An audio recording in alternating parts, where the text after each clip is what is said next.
Hey everybody, Haley here, fitness and sports instructor with 22 Wing PSP, and today I'm going to show you guys 6 ways to increase your push-up count.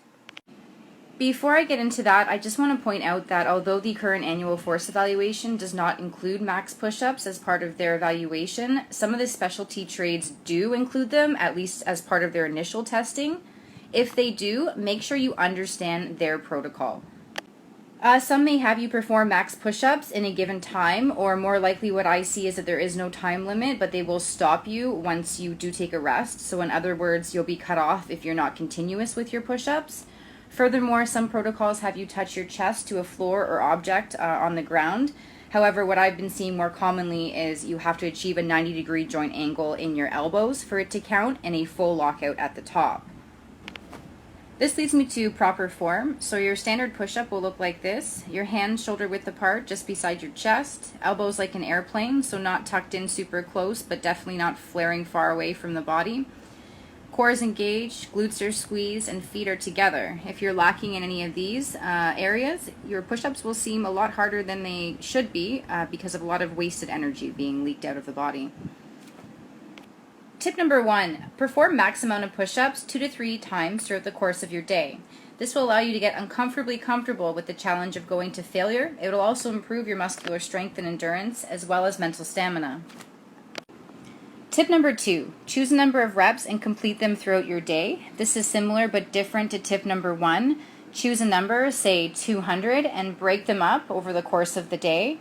This is a great way to achieve volume without the accumulation of fatigue, and take that opportunity to really emphasize good form for each and every rep.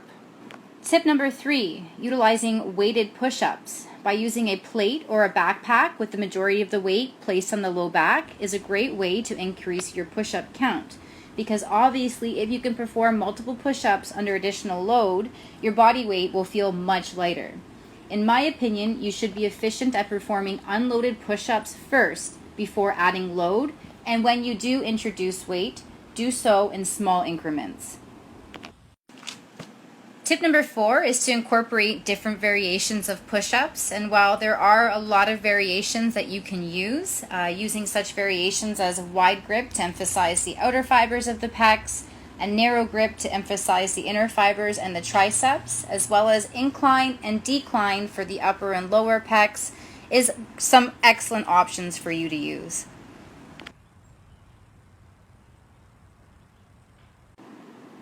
Tip number 5, incorporate rest-pause methods as well as mechanical drop sets. So right here I'm showing you a form of rest-pause, which is referred to as myo-reps. This is a specific rest-pause training technique that involves taking a working set to the point of failure to ensure maximum muscle fiber activation, and then maintaining this muscle fiber activation over a sustained period of time by using short rest periods. So I'm just checking my watch there. I'm taking about 15 to 20 seconds rest, and then I will proceed to perform 3 to 5 reps, and I'll continue to do this method until I can't even do about 2 repetitions. Then I'm going to call it there.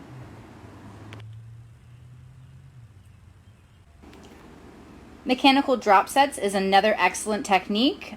So essentially, a mechanical drop set is when you start with the hardest or most difficult variation of an exercise, and as you reach technical failure, meaning you can no longer keep good form, you then move to an easier variation. So as you just saw me do, I went from performing the push-ups on my toes to then dropping to my knees.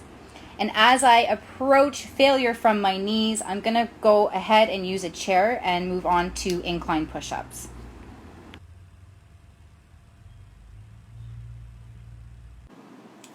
The last tip, tip number 6, is to strengthen your core muscles. So your transverse abdominis, your mid and low back muscles, even your glutes need to be able to hold up as you perform high rep push-ups. So focusing on strengthening and increasing the endurance of these muscles will transfer over nicely when you perform high repetition push-ups. The first exercise I'm showing you here are scapular retractions. So from a high plank, you're simply just focusing on protracting and retracting the scapula. And the second move I'm showing here are high plank hollow holds. So we're literally just holding a high plank position, and we can definitely add that backpack for that additional load. So before I go, I should have mentioned at the beginning of this video the importance of warming up your wrists before you head into your push-ups. You do want to make sure that they're well lubricated before you start putting all that pressure on your joints. So take 5 to 7 minutes before your push-ups to do some wrist rolls, flexion, extensions, and then you can head into your push-ups.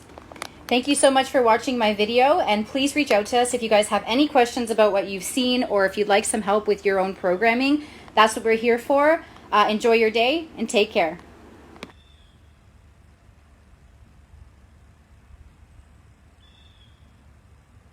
Offering telefitness to Canadian Armed Forces members, which now has become accessible to all. Please check out the Get Active questionnaire provided by CSEP, link on screen. By continuing with this telefitness class, you understand that there is a possibility of physical injury, and you agree that you do so voluntarily and at your own risk.